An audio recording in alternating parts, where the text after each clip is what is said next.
Deciding which cards you should be going for on your teams in the early game can be a little bit tough. This is a part of the game where we have some lower overall diamonds. There's usually some attributes lacking, whether it's defense, contact, power. It's tough to decide what you should be wanting on your cards and what you should be willing to give up. So today, what I'm going to do is give you some tips and my individual advice on what I would be doing to choose cards on my team, the things that I'm willing to sacrifice on certain pitchers and hitters. It's a little difficult in this early game to really choose what is what you really want. So I want to give my ideas and my tips and what I like to do to hopefully push you in the right direction and choose the cards you want. Before we get into the individual tips, make sure you all are subbed to the channel.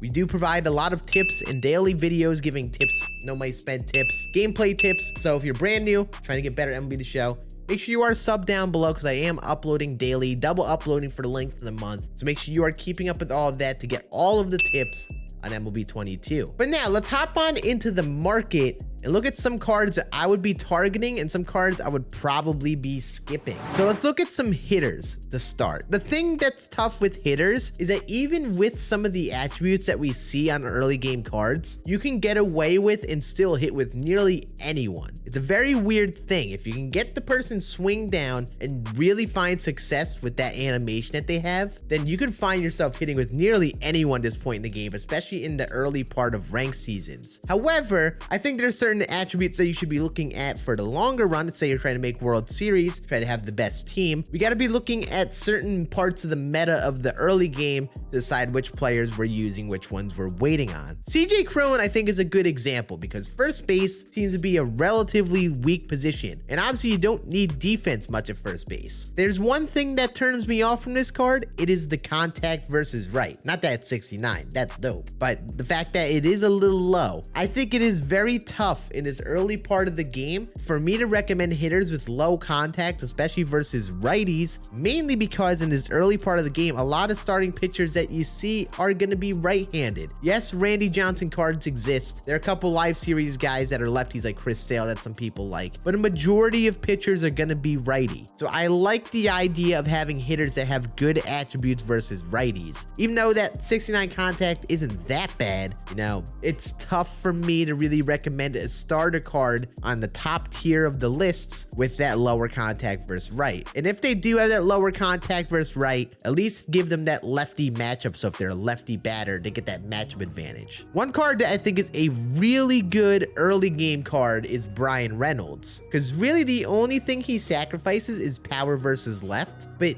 even with that sacrifice of power, it's 62. And in the early game, 62 power is pretty respectable. It's not gonna hit some bombs, but you see with the attributes, it is at bats versus lefties. He is hitting 412 versus lefties. And I still do have 2 homers against him and basically a third of the at bats. So we are on a pretty good pace of the power versus lefties still. So Brian Reynolds, I think, is fun because he's a switch hitter with that good defense, especially in center field and that outfield. You want to value defense. He's got good speed, so he's gonna have good range in the outfield. And again, that only thing that's a weakness is the stealing, which I don't mind sacrificing, and the power versus left. Everything else is more than fine. And especially with versus righties, you face that righty, it's a lefty matchup, and it's 92 contact and 83 power. So very solid, respectable, well-rounded card in the early game. Joey Votto, for example, does have the attributes versus righties, and I weigh that, but his splits are so poor versus lefties. You face any lefty reliever, he feels like he's an automatic out with 61 and 68 contact and power. I feel like this card is tough for me to recommend because even though he does have the attributes versus righties, he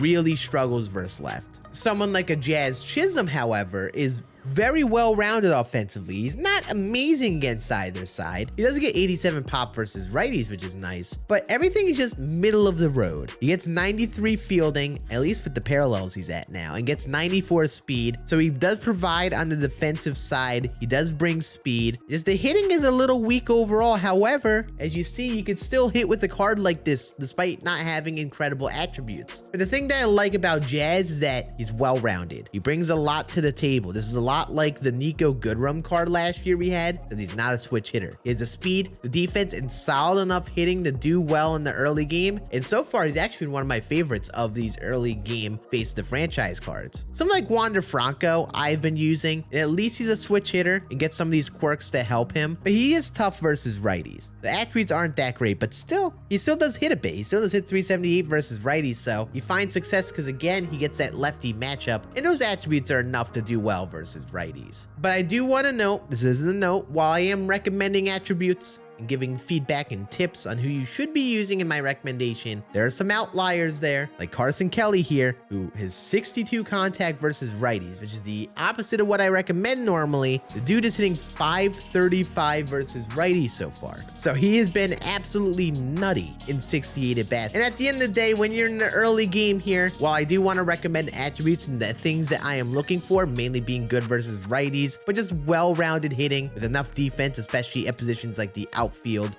and the middle infield, you gotta try cards, you gotta give them a go and see who you end up doing well with. The early game is really about personal preference and finding cards that you personally do best with and then throwing them on your team, because there's so many cards and so many options, you can't try them all. Even Andrew Benintendi, who I didn't love on paper, has been great for me. Give a card a try, especially those no-sell cards that you get in the featured program. And at the end of the day, build your team around the players that you do best with. Look for common trends in the attributes that you do well with. And hopefully these tips were very, very insightful to you to helping choose those cards for you to try first.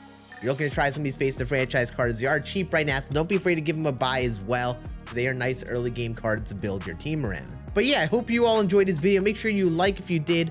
I'll be uploading more tips later this week, another video later today. So I hope you all enjoyed. I'll see you all again on the next one now, later this week. Deuces.